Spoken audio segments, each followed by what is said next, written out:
come up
It is 6:01 now, so if everyone's ready to start, tell me it's okay.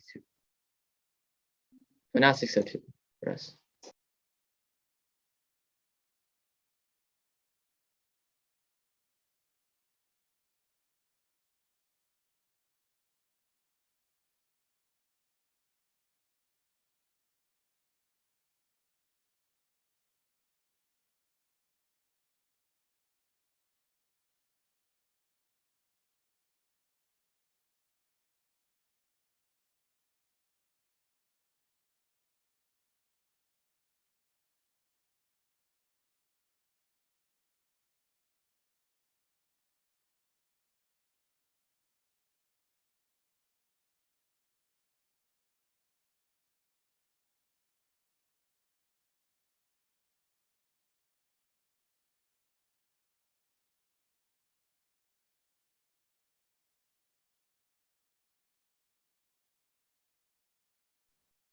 Yeah, if everyone's ready to go, I think we can get started. Yeah, we're ready whenever.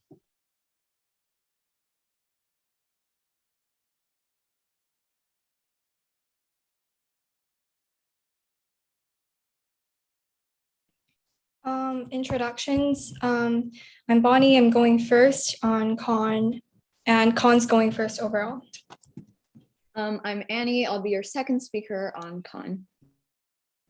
I'm Christopher. I'll be the first speaker on Potomac for AF. I'm Aaron. I'm the second speaker for AF on Potomac.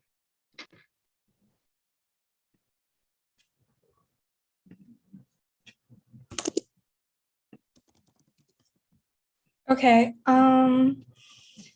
If everyone's ready,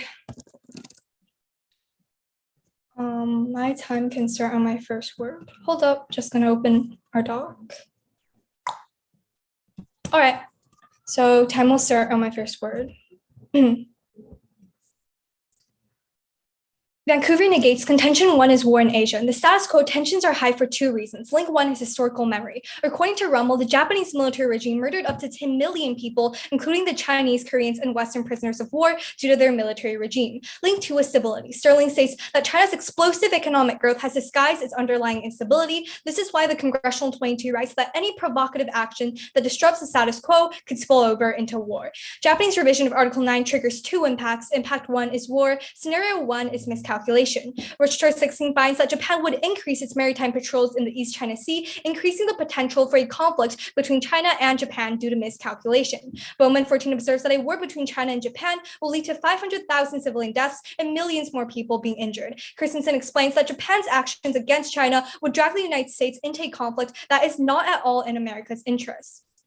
Scenario two is preemptive strikes. Rodriguez 21 writes that Japan's revision could trigger a North Korean or Chinese preemptive attack using nuclear weapons before the Japanese military is completed in 5 to 7 years, because China and North Korea would prefer to attack early rather than potentially be attacked by Japan later. Scenario three is an arms race. Siegel tells us that revision of Article 9 creates an escalating threat and counter-threat response, resulting in an arms race. 10 and 15 writes that an East Asian arms race would draw on the US, causing it to rapidly escalate to a war. Gibler found that most of the high fatality wars occurred in the presence of an arms race. The probability of militarized countries having conflict more than doubles when there's an arms race, and the probability of war increases by 500%.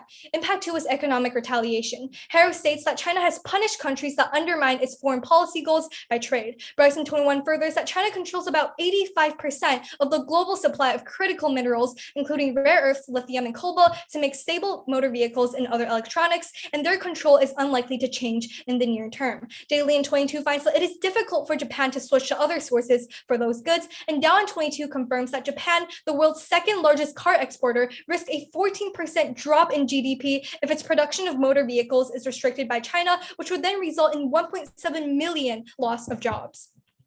Contention three is nuclear proliferation. Japan's own Ministry of Defense explains that Japan views China as steadily strengthening their ability to invade Japan's territory. Because of this, Montero finds that after revising Article 9, Japan will set up an image that they want to develop a nuclear weapon despite the risk of sanctions. Perceptually, they seem way more aggressive, but in reality, they can't pass a 2% budget. Crucially, Bankenik explains that because of the high tensions in East Asia, the mere perception of Japanese proliferation would trigger a nuclear arms race in China and the Korean Koreas, and also other US allies. This is because, as Was explained, if Japan thinks proliferation is a legitimate way for deterrence, or at least show it like that, other US allies would perceive that the deterrence value of the US alliance is no longer credible, and there will be a domino effect of nuclear proliferation. The impact of nuclearization is nuclear war. Allison in 17 explains that even in the best case scenario of a small conflict, countries will be sent into a second Great Depression, pushing up to 900 million people into poverty overwide.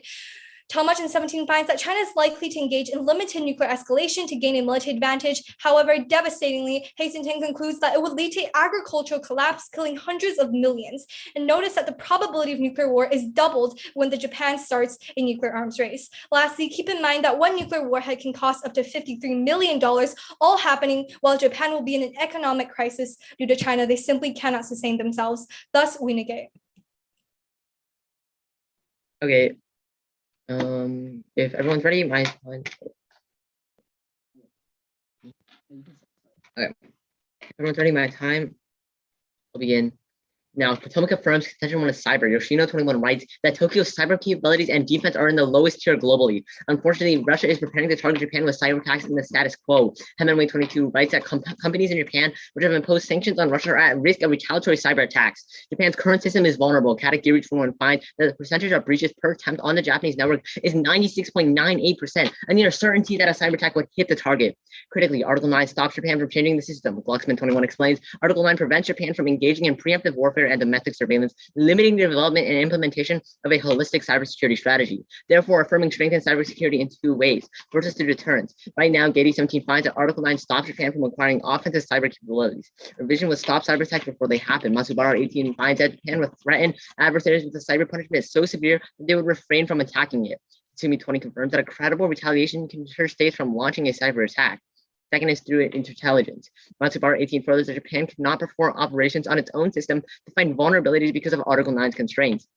Affirming is critical. Boron 15 explains that assessing vulnerabilities in the system would allow Japan to patch them before an attack. The impact is an economic shock. Cyber attack could collapse Japan's supply chains. Hope 22 finds that Japanese companies are exposed to attacks. Cyber attacks can be used to actively disrupt infrastructure and the economy. Catastrophically, Oslo 09 writes that if Japan's economy declines, supply chains across the globe will be affected because Korea 19 explains Japan is extremely interconnected with other Asian countries and integrated in the global economy. UN 20 quantifies that if economy recovery from COVID is reversed, 251 million would fall into poverty. Contention 2 is security guarantees. Crabtree 21 explains Washington's efforts in East Asia are insubstantial and disappointment is taking hold amid a lack of US forces. For China, this opens the door for violent expansion. Sidara's 18 explains that the drive for energy and resources will lead China to greater conflicts in the future. Chinese expansion will continue and the security environment will continue to destabilize until a regional actor like Japan can offset China. Affirming solves as having an ally like Japan to take responsibility for its own defenses allows the US to reallocate attention where it's needed most, saving alliances. That's because Terpac 21 finds the cost to keep US troops in Japan, which is the most amount of any troops in the country, is a whopping $33.5 billion.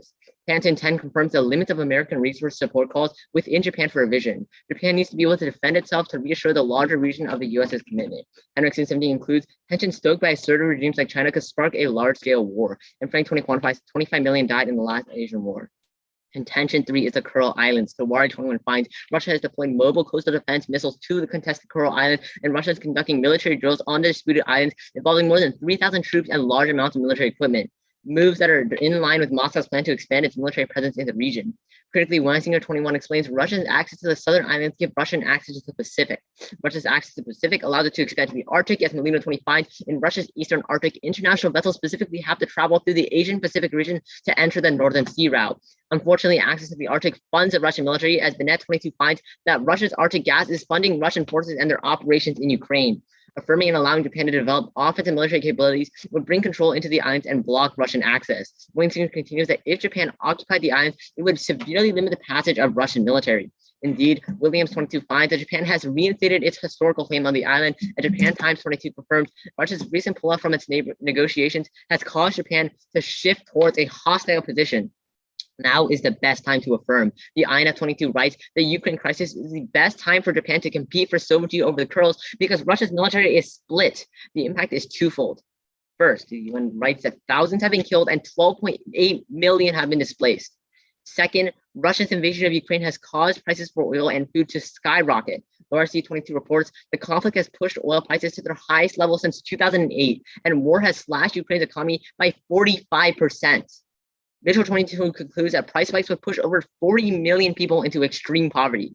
Thank you and vote F. All right, you're for cross.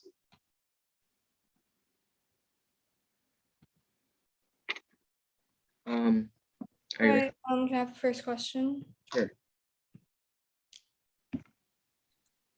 Why is Russia a threat to Japan right now?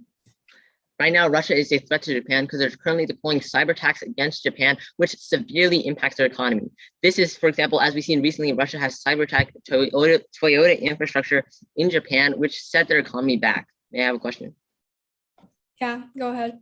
So on your nuclear proliferation thing, you tell me that Japan won't proliferate, but other countries will think Japan might, and in turn cause them to proliferate, correct? No, we're saying one, there's two scenarios. One, Japan can proliferate. Two, even if they don't proliferate, the perception is what leads other countries to have a domino effect. Okay, yeah, so let's go on to that perception point. So wouldn't you agree that Japan is currently in treaties like the NPT that stop them from proliferating anyways, thus making it so other countries, even if Japan has Article 9 revised, won't see Japan as a proliferation? For example, you've seen countries like South Korea have the ability but don't. I get your point.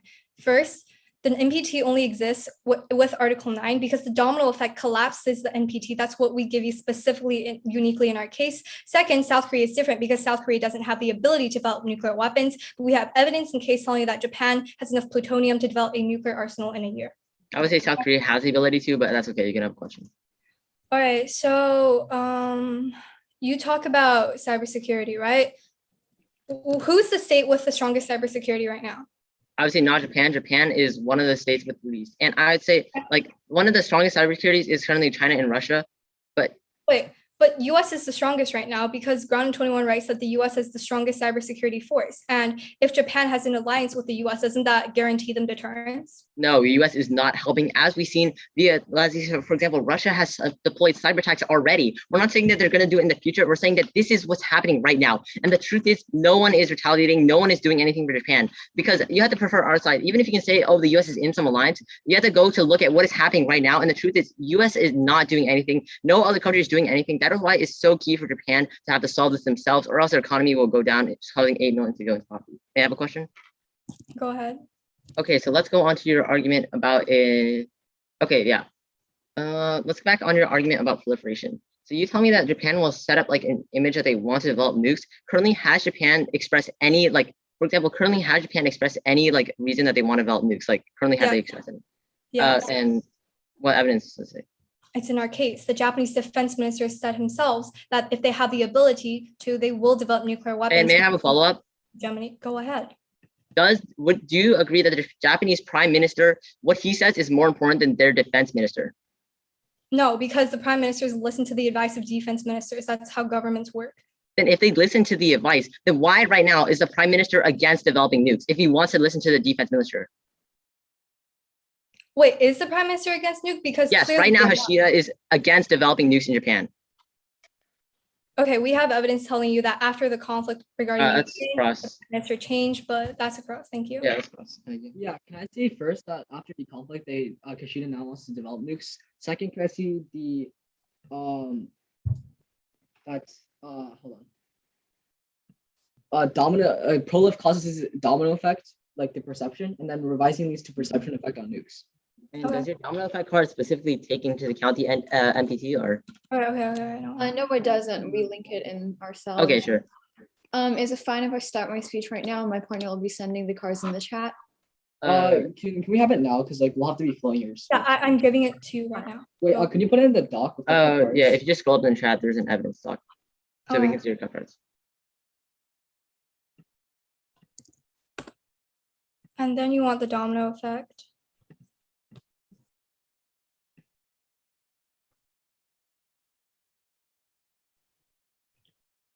Wait, can we get the quote too? So we know it's a control F. Just control F what you want.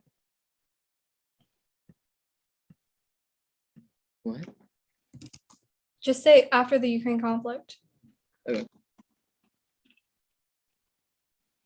Wait, it's literally in the first sentence. You can literally see in the first sentence. Okay. Yeah. All right. Sure, that's fine. And the second card? What do we look for? Search for let me take a look. Just say nuclear arms race or actually you should use this card. Okay. This one. This is the Leon card. Ready? Okay.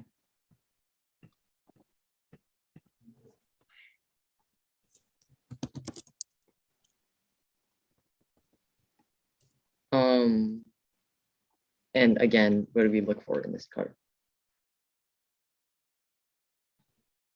You can look, okay, starting from not only. Basically, the whole essay is about it. So you can just start from not only. Okay, I see it. Thank you. You can start your question. Great, I won't be needing any prep. As a quick off-time roadmap, I'm going to start on an overview and then go down their case to order they presented it. Is anyone not ready? Great.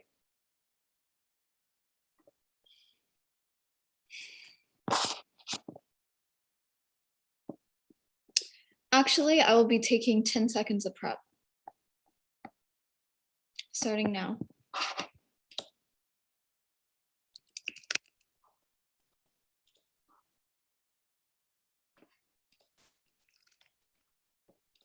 Okay, that was 10.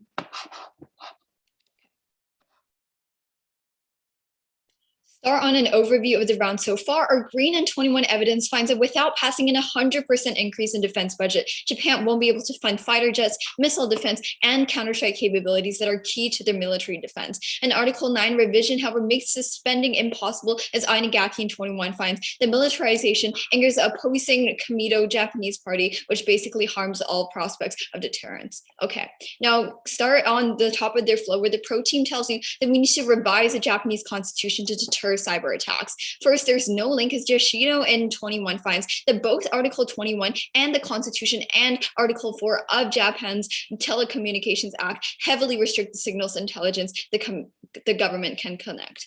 They can't solve because they don't remove these two key roadblocks. Second, Bartlett in 21 explains that currently the US and Japan are involved in a cybersecurity pact that allows for joint cyber operations. This is critical because Netherlands Enterprise Agency in 15 explains that the US is the largest market for cyber operations in the world, meaning currently Japan has access to the leading cyber technology. Third, the status quo is solving cybersecurity threats. As Gowden 21 explains, this year Japan is going to invest over 25.6 billion yen to develop artificial intelligence-based tools to counter cyber attacks. Japan aims to neutralize the effect of attacks on public and private sector targets. And lastly, International Trade Administration in 21 furthers that Japan's cybersecurity market is rapidly growing. The domestic security software market in 2019 was 2.5 billion and will increase by 16% by 2024.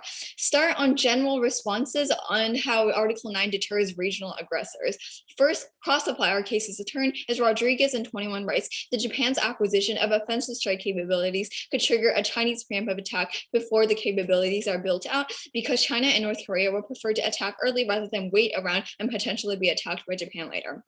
Second, these uniquely trigger all of our relations impact again in two ways. First, turn it as Wadsworth in 19 finds, revision would disrupt US, South Korea, Japan trilateral relations. This heightens the risk of a gray zone conflict and causes China to reassert its aggressiveness in the region, as South Korea would side with Beijing instead of Japan due to historical memory. And second, turn it again as Markiev Center for Global Security Research in 15, but that even if Japan told neighbors their capabilities were to check North Korea, ballistic missiles specifically would destroy relations with South Korea and China. Now, specifically in China, first, here 19 explains China's foreign policy is based on defensive realist strategy that prefers domestic policy and peaceful coexistence and only responds aggressively if it feels its security is threatened. Okay, and second of all, it doesn't matter because Japan already has US's deterrence. 4 reasons why China will not attack. First, they're bordered by 14 other countries that have good relations with the US. Second, they want to avoid war with the US because it could result in a nuclear holocaust, which means mass amounts of Chinese casualties. Third, China's nuclear and military capabilities are a fraction of the United States, especially seeing they have a base literally in Japan, Okinawa. And lastly, Congressional 21 says the US gave 18 billion arms sale to like Taiwan and other basically are giving help to regional territories that are at risk, like already in the status quo. Last, on Russia, First, Japan-Russia relations are now low, but solved, right? Now, Kimura in 22 explains how one specialist states that after the Ukraine invasion, their relationship is at a negative right now and a standstill. Things are de-escalating. Second, Lyros in 20 explains how Japan's military power is not a threat to Russia and China in the status quo. Our argument is that this explains how a revision of Article 9 has a unique impact on the relationship. And third, Brown in 21 explains how a Russian foreign minister made public statements about Japan hosting missiles in its territory because they could reach Russia and think Japan would use them to seize secure islands, even though Japan has informed that they were never aimed at Russia. For all of these reasons, so proud to negate.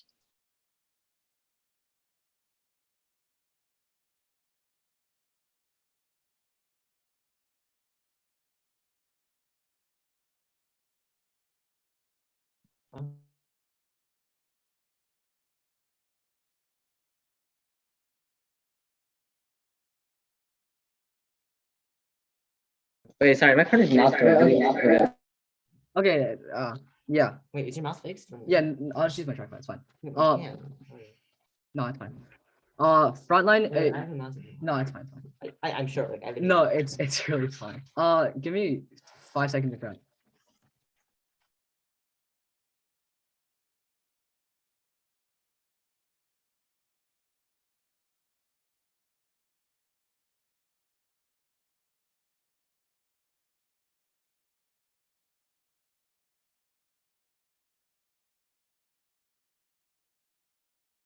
All right, that was like 15. It'll be frontlining and one off and then their case.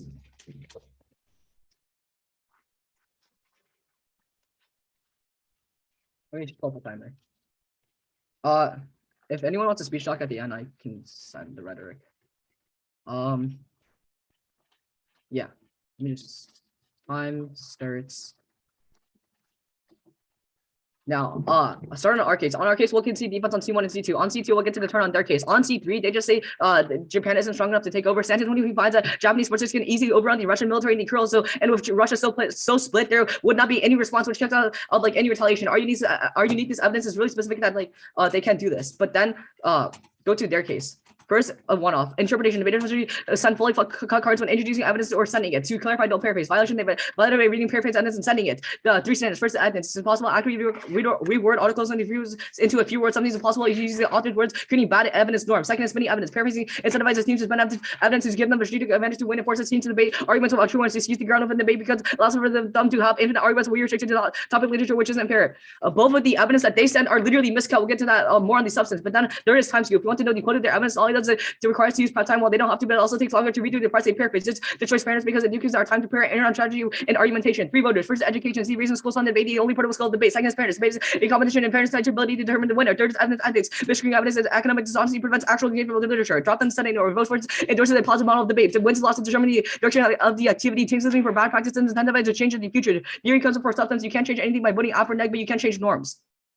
On the substance, first they read this Komeito overview. 2 responses. They mishandle how the Japanese parliament works. First, the Japanese parliament works differently from the American Congress. There are multiple parties that form coalitions to get power. The LDP can band up other parties to get the 2/3 majority, meaning they can still pass spending policies. Second, if the Komeito is so pacifist, they're not going to greenlight military spending bills anyways, which means they don't reach 2% either way. Their overview doesn't matter. On C1 and trade, you group them. China and Japan have high trade right now, so China wouldn't retaliate and risk economic collapse. Seeing 21 writes that today Japan is China's third largest source of foreign investment and third largest trading partner. Critically, 10 years 18 explains economic interdependence is proved to significantly decrease the probability of dispute between 2 parties. Specifically, now Chan 22 finds that in order to combat a new wave of COVID, China has locked down at least 373 million people across 44 cities, which contribute 40% of China's GDP. Businesses have shut down and China is at the brink of recession. Harvard concludes that this will lock China out of the global economy until 2024. Because China is in such a big economic crisis and Japan is a huge trading partner and investment partner, China isn't going to retaliate against Japan because it risks collapsing their economy. On C1 specifically, you turn it because revision forces Japan to make amends, which means relations go up and no country will retaliate. Right now, Reuters 22 finds reluctance to atone for post-wartime aggression has hindered cooperation of Japan's allies. Thankfully, Sugawa 2000 place Japan will have to pursue confidence building measures aimed at amending ties with neighbors in order to build regional support for Japan's revision because they fear retaliation. So in turn, Japan apologized to its neighbors. That means that we solve for their history issue. In the F, second, in the F, China is less incentivized to attack because of the great cost. You turn it because the primary makes Chinese attacks costly, rising which solve and shut down any Chinese attacks. And Miranda 21 finds that ballistic missiles can neutralize Chinese air bases, which means that even if China can inflict damage, it suffers damage to its own capabilities, making it so China is unable to achieve its militaristic goals. Cloudberry 20 call writes that even if the U.S. and Japan's air defenses are damaged, even if China's plan to counter air capabilities also damage, its victory will collapse. On miscalc, Japan already has patrols in these seas. There's no miscalc. The impact is unwarranted. There are hotlines stopping miscalc. On armies, countries are building up right now. Look to our evidence. Two implications. No armies. So their link isn't true. Second, Japan needs to step up and deter.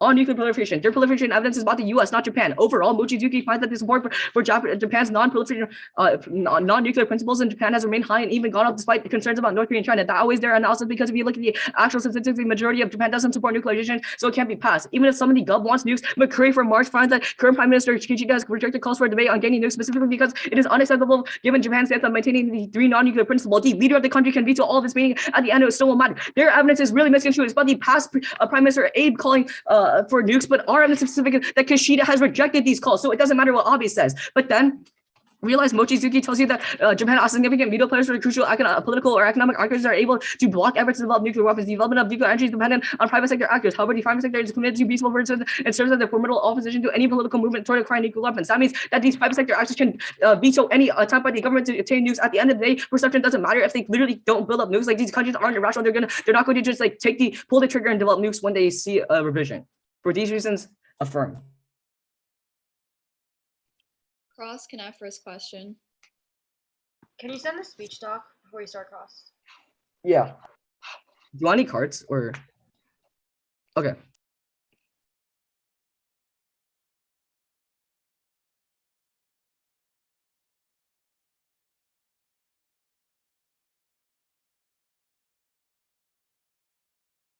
Wait, give me 1 second to just like delete this stuff I didn't read. Wait, did you put it in too? No, I didn't.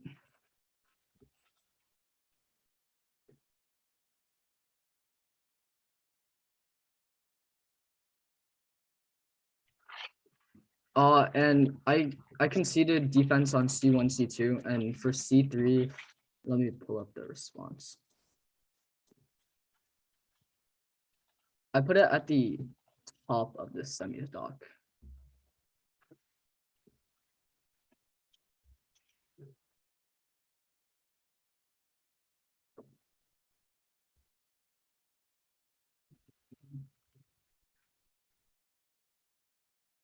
Okay, are you good for cross? Yep. Uh, First question. yeah, you can have first question. Okay, time starts now. Why does Japan support militarization in the status quo? What do you mean? Like in general, your car's on the leaders, your car's on the population. Why is that? I'm not sure. I'm sure you could tell me. Wait, what part are you talking about? I'm talking about your response to our proliferation argument, where you told us that Japan can't revise Article 9 and they can't proliferate even if they do. Like Kishida?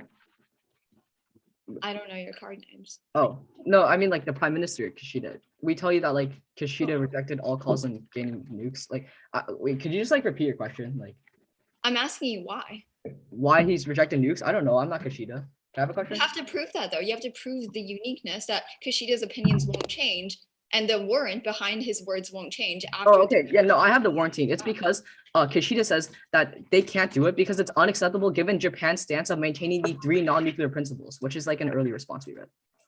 Okay, so if Article 9 revises, doesn't these principles get changed as well? No, they don't. They're not part of the Article 9. They're three separate laws that are in place. So, but what are these principles exactly? Hold up, it's in my block file. No, you know what? The better question is, why were these principles established? To make sure Japan doesn't develop nukes because like they were the only country who got nukes, which is why they have such a strong nuclear policy. Because they want peace, question. right? They think that like by not proliferating, you can achieve peace in the region, right? Not necessarily. Can I have a question? You still don't answer mine. Have one. Yeah, I said not necessarily. Like, I don't get where you're going with this. You don't answer me first. Right. So Go. on war, why would like China attack if Japan now has the capability to strike back? Because they're going to attack before Japan develops the capabilities to strike back. We tell you that it's going to take them like 5 to 7 years. Right, but don't they already have like the capabilities? They just can't like use them for No, they offense. don't. They don't? They don't. Can I Can see I have a evidence that they question? don't have? Can I see evidence for that after cross? Sure. I Yeah, mean, Article 9 basically prevents them from obtaining these capabilities. I But don't they know still why. have military capability. Sure. Can I have the question now? Yeah. So why hasn't Russia invaded in the status quo? Invaded what? Japan, whatever your arguments. Our argument is not that they will invade Japan. Our argument is that Kuril Islands. they are in the Kuril Islands. That's our you need this evidence. Well, why haven't they invaded like in the status quo? Like why isn't war happening there? They have invaded. Our point is that Japan can't stop this like attack. Like it's purely one-sided. Japan can't deploy there because of Article 9. That's what our argument is. That's And- fast, but I'll take your card on war is I have happening 5 in the seconds. Kuril Islands right now. Yeah, Yeah, no, I'll take it's your just card. No, that's what? Wait, no war is happening in the Kuril Islands right now. You no. literally- Our uniqueness is that Russia has expanded there, is using it to gain access to the Arctic, which funds their Ukraine campaign. But yeah, That's I'll not send you told uniqueness me evidence. earlier at all, Yes, that's literally in our case. Like, but that's not what you said.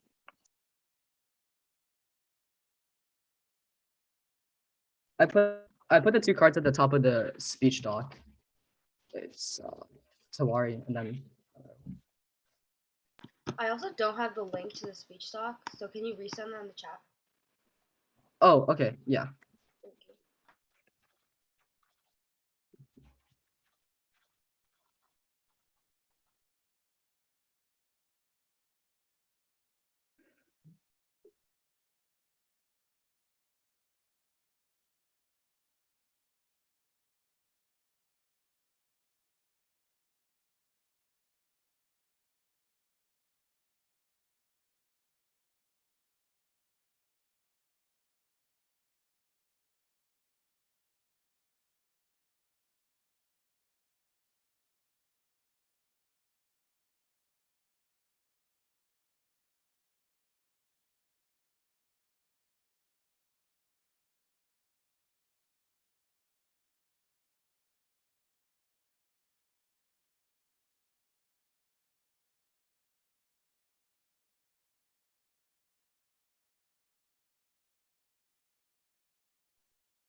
If the cards are set, I can take prep time starting in 3, 2, 1.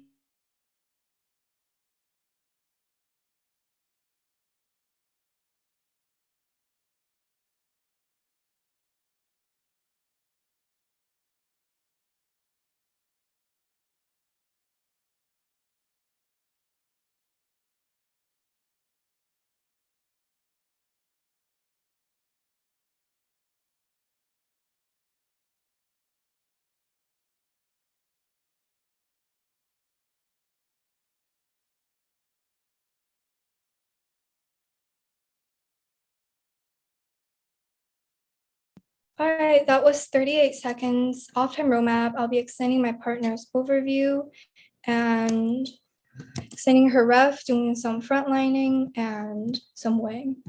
Wait, I just opened Safari and I need to force quit it. Sorry, guys. Okay, so time will start on my first word. A wise man once said that you don't win a debate by suppressing understanding, you win with a better argument. Let's start off with our overview. They still don't respond. Japan needs to pass a 2% budget in order to acquire capabilities such as ballistics and jets they don't have right now to actually deter China in this scenario. However, that's impossible because the Komeito party, who controls the passage of the bill, has a platform openly against Article 9. They say the LDP has a majority, but the whole point of the bill passing is there has to be a coalition with Komeito, so it won't happen. Therefore, all their deterrent scenarios in Curl and Cyber doesn't work because Japan can't fund it. Let's go on to extending refutation. 1, cyber. My partner gives you 3 responses. 1, Article 9 doesn't impact cyber operations. 2, US is the largest cyber market and they're cooperating with Japan to deter right now. There's no better alternative. 3, they don't have impacts anyway, so I'll outweigh. 2, on China, my partner gives you 4 links why China won't attack. 1, there are near 14 US allies that can mitigate any attack. 2nd, they're scared of the US because their nuclear arsenal is a fraction of the US and China doesn't fight wars they know they can't win. And 3rd, the other side makes things worse because my partner cited Wadsworth, which finds that revision sanctions destroy US, South Korea, Japan, trilateral relations. This increases worse scenarios because the same evidence stresses gray zones will no longer have deterrence. They drop the Kuril Islands, so don't let them come back at it. Let's go on to frontlining. First, to say it's non-unique because Japan have patrols right now. Well, they have patrols right now, but China's increasing presence and Japan can't match it. Talk about preempt, right? They say arms race is happening right now, but Japan is the tipping point. North Korea and China uses a use it or lose it strategy. We repeat multiple times that Japan needs 5 to 7 years to develop a military that can combat China because right now they don't have things like ground ballistics and aircraft carriers. We specifically say this in our overview, but they have no evidence. Let's go on to econ. They say it risks China's economy, so China won't retaliate.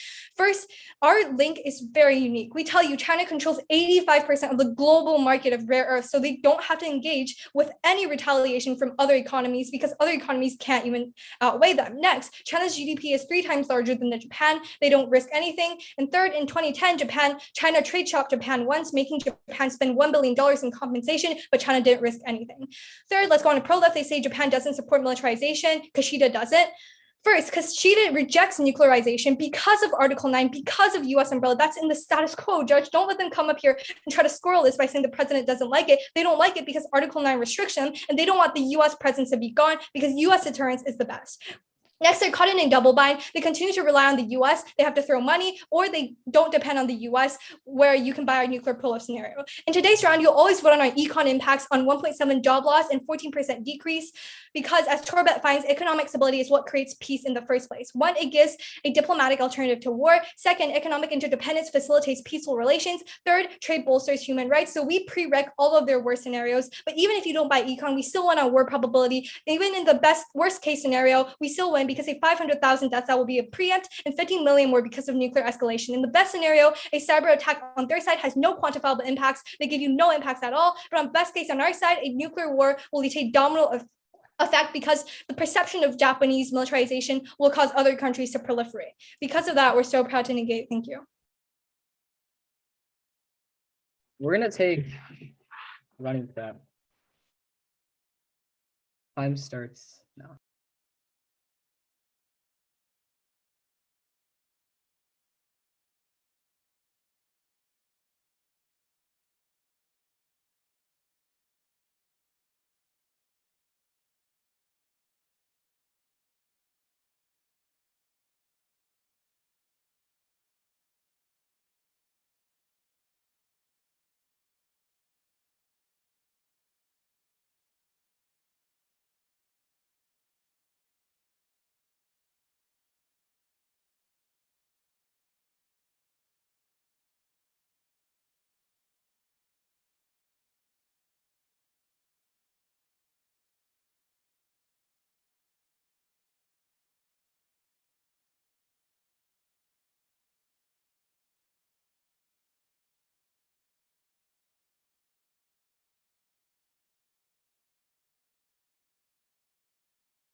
Okay, that's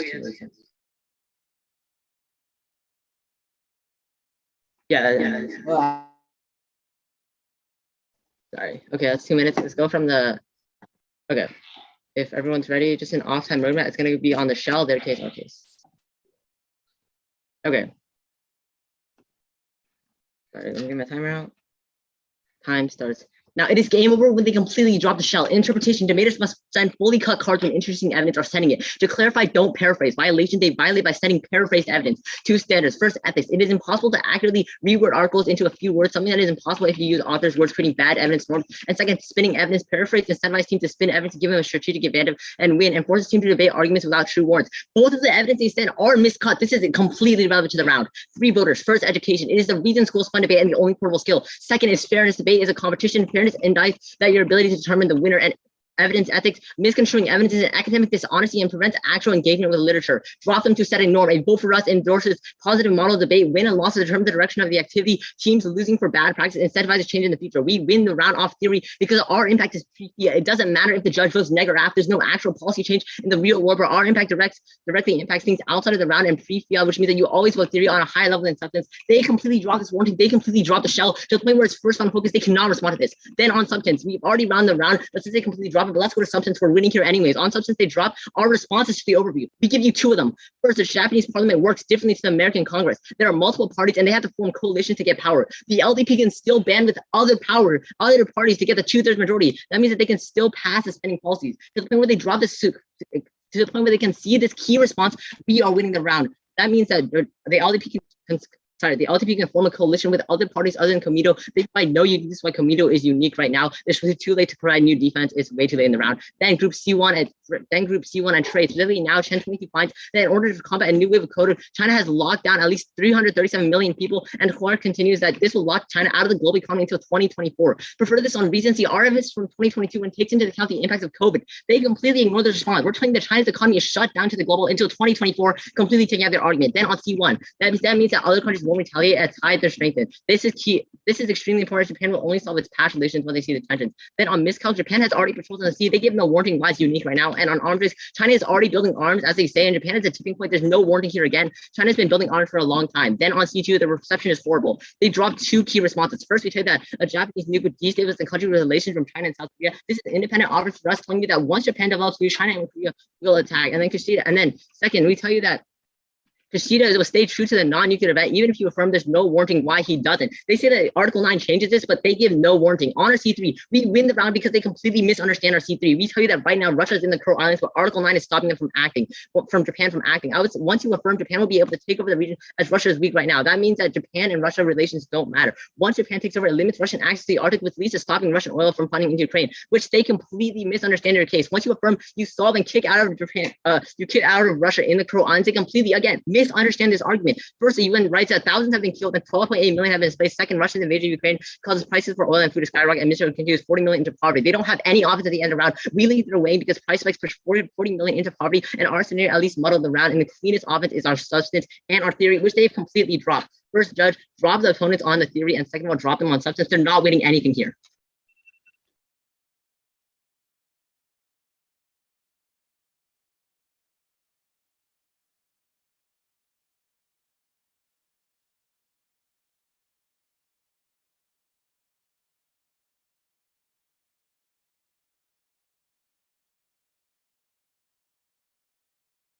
Okay, is everyone ready for Grand Cross? Sure. It's coming from yours. It's coming from. Oh, it's coming from yours. Wait, Wait, are you on speaker? No. Okay. Sorry. Sorry. Okay. We're ready for Grand Cross. I'm sorry. Bonnie, take first question. All right. So, do you understand what's the coalition in the Japanese government right now? Yes. Right Yeah. now, the Sure.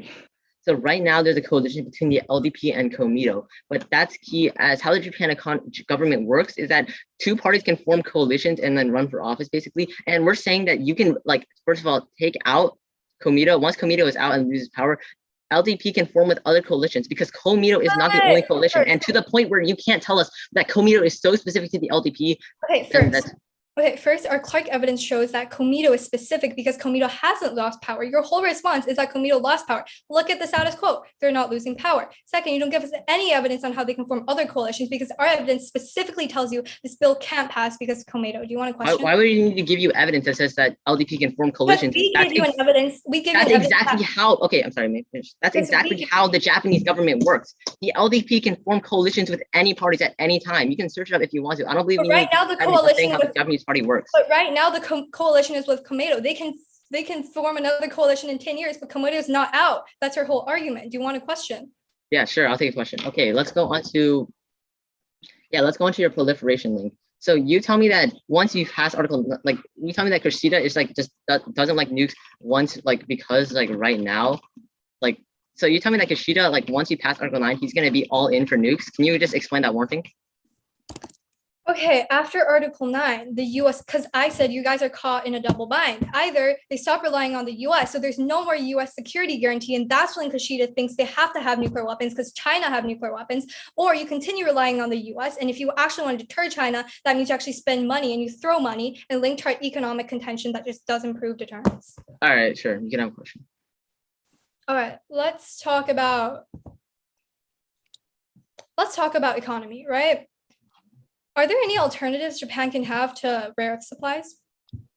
I would say that yes, there are other places like the US and other exporters. I'm not going to name specific ones, but to the point where, okay, so even if you can say that like China has like the exports, the fact is that China is not integrated in the global economy right now. And that's specific to exactly right now because of COVID, as our 1022 evidence tells you that China has locked down at least 337 million, and our hardcore evidence tells you that this will lock China out of the global economy until 2024, meaning that China is currently not integrated into the global economy, as you say, and you have not responded to this the entire round. The thing is, China's Japan's biggest trade partner. Even if they're not in the global economy, 14% of Japan's economy is the 85% of global supply China controls. You can argue all you want on how China's not integrated, but China has power over Japan. And that's our whole link because their economy depends on China. So you don't give me any alternative link. The US also depends on China for rare earth exports. So I don't get. You can say they have depended on China, but I would say that our evidence is directly from 2022. We already put the recency weighing over and over.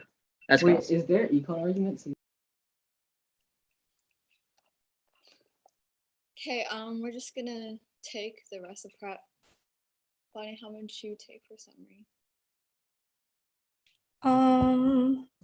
I took like 50 seconds max. Okay, I'll take 2 starting now.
Okay, that was prep. So it's gonna go overview. No, it's gonna go their shell, their case, our case weighing. You'll start on their paraphrasing argument. Paraphrasing increases access and education at all levels of debate, especially when articles are near 5 pages long to prove our point. Forcing full text reinforces exclusionary norms that undermine education. You can't let them win a shell, even if you buy all of their warrants, because not one card they call for was abused. The evidence stock proves our integrity.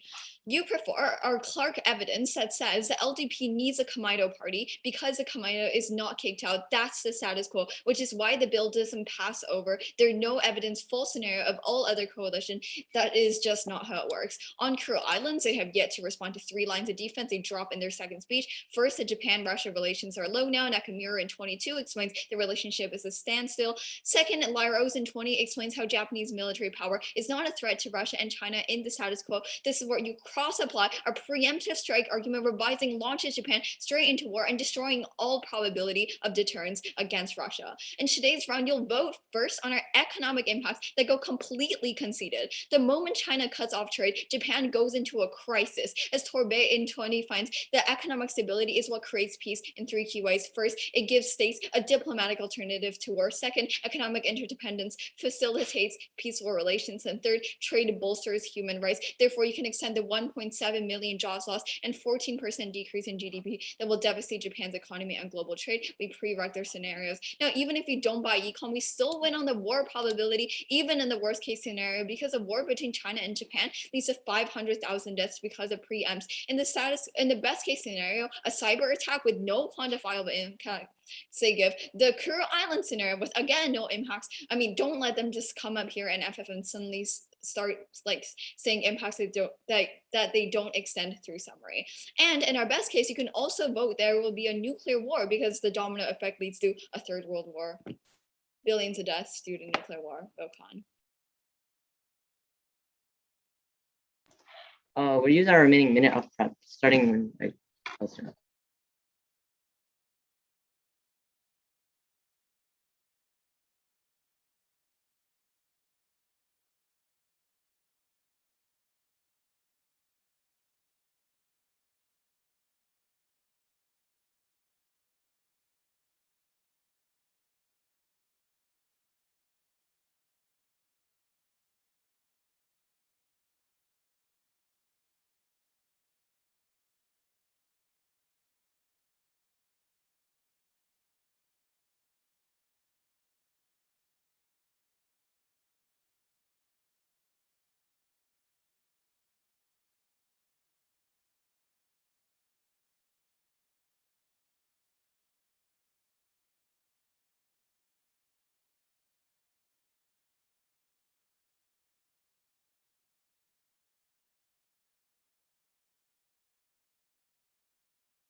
Okay.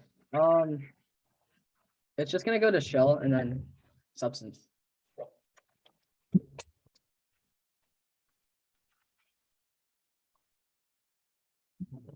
Time starts now. On the shell, they read a new response in first final, but realize that even so, competing interpretations under 2 implications. A is intervention. For reasonability to be a voting issue, the judge has to make a kind of argument that is only disclosed after the decision blocks any form of debate or refutation. This hurts fairness and breaks the ballot functionality. B is consistency. There's no strategy to debating reasonability because every judge has extremely different views on what is reasonable. That means they can't directly read defense in our case. You kick out of the responses, but even so, they come too late in the round. And the response is flawed inherently. They do miscall evidence. Look at the F they said. The first one, they said it says that, hold on. They said it says that Japan's PM wants nukes. No, it doesn't. It says the past PM, it's clearly miscut. There's like so many flaws in the evidence, but that second one doesn't talk about Japanese perception at all. They're clearly miscutting evidence. Extend the shell at this point. Interpretation. Debaters must send fully cut cards introducing evidence and sending it. To clarify, don't paraphrase. Violation, they violate sending paraphrase evidence. 2 standards that we're going for. First is spinning evidence. Paraphrasing incentivizes teams to spin evidence to give them a strategic advantage to win and forces teams to debate arguments about true warrants. This skews the ground of the debate because it allows for them to have unwarranted arguments while we're restricted to topic literature. Second is time skew. If you want to know the quoted evidence, not only does it take us a lot more time to, it takes us like a long time to read through the parts, while like a cut card is a lot shorter. 3 voters. First, education. The reason schools fund debate, the only portable skill of debate. Second is fairness. Debate is a competition in fairness and your ability to determine the winner. Third is evidence ethics. Executing evidence is academic dishonesty promotes actual engagement with the literature. Dot them setting norm. And vote first endorses a positive model of debate. Wins is also determine the direction of activity. Teams losing for bad practice and incentivizes change in the future. We win the round off theory because our impact is pre-fiat. They've completely dropped this in the throughout the entire round. It doesn't matter if the judge votes neg or up. There's no actual policy changes in the real world, but are in fact directly impact states outside the rounds pre-fight, which means you always vote theory on a higher level than substance. That means none of these thoughts they stay on our case or their case really matters because they drop the pre-fiat. Once again, the round is already over, but they don't want substance over because that's because they don't want their case. They continue to drop that China is a COVID crisis right now. It doesn't matter what who's dependent on China because China in turn is dependent on these countries for trade. So they wouldn't risk cutting trade. It leads to the economic collapse of China, like they say. They lose the incentives to debate. China isn't incentivized. They lose their case. On proliferation, they don't send a link. It's a blip. They don't win any offense on substance, and they drop the shell. It's over for them. Thank you, and vote F.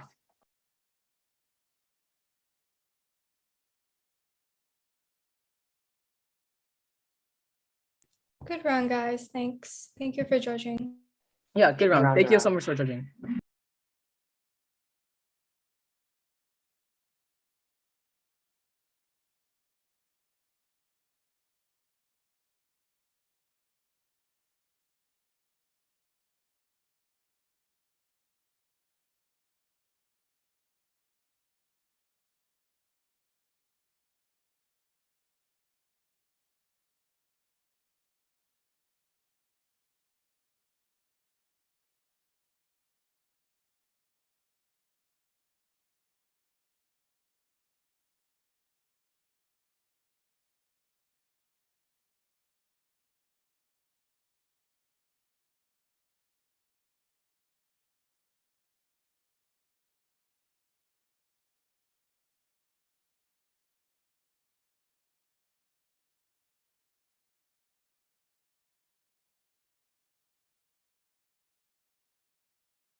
All right, decisions are in.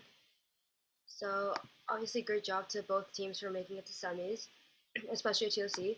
It was a 2-1 decision for the pro. I guess I'll just go first.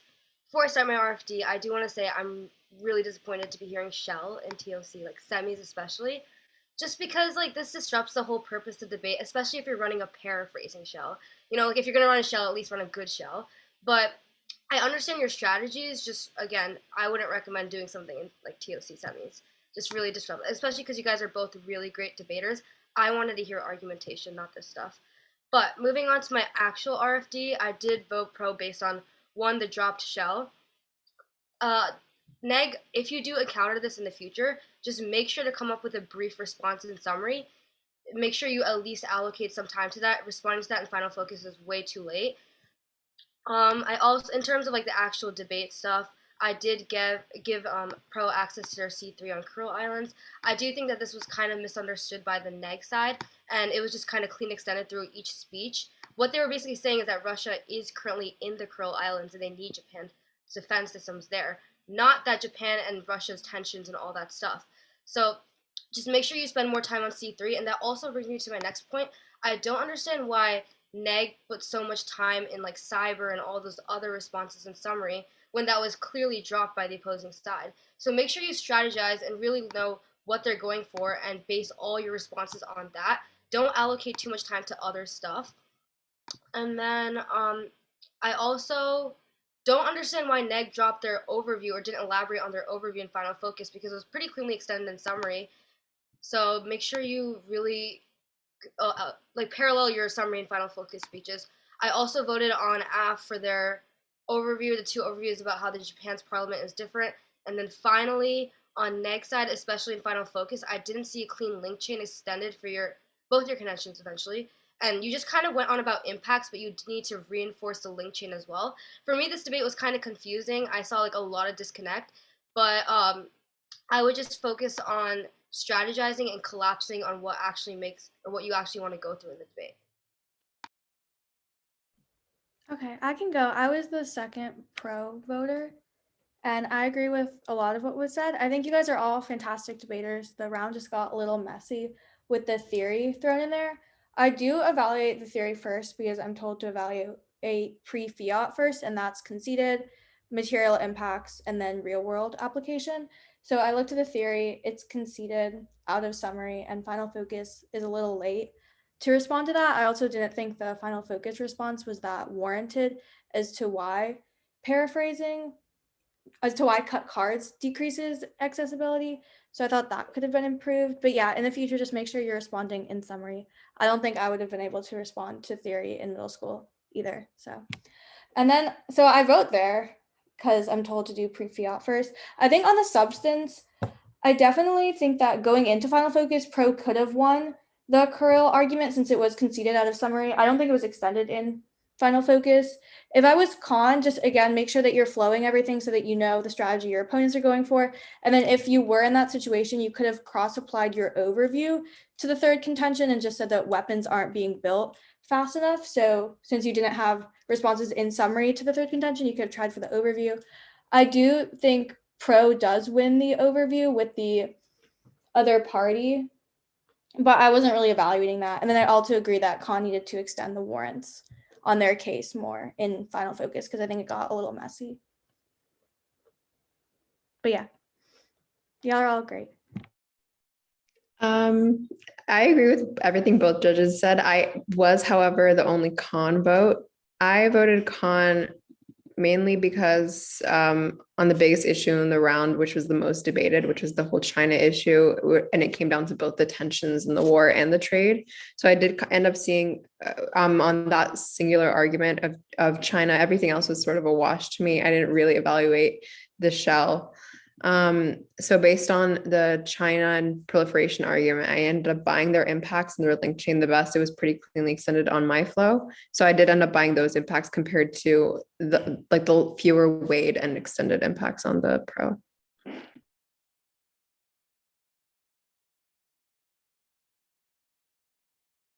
All right, good job, everybody. Good luck in your next round. Good job. Good luck. All right, thank you. Thank Thank you so much. you. Good luck.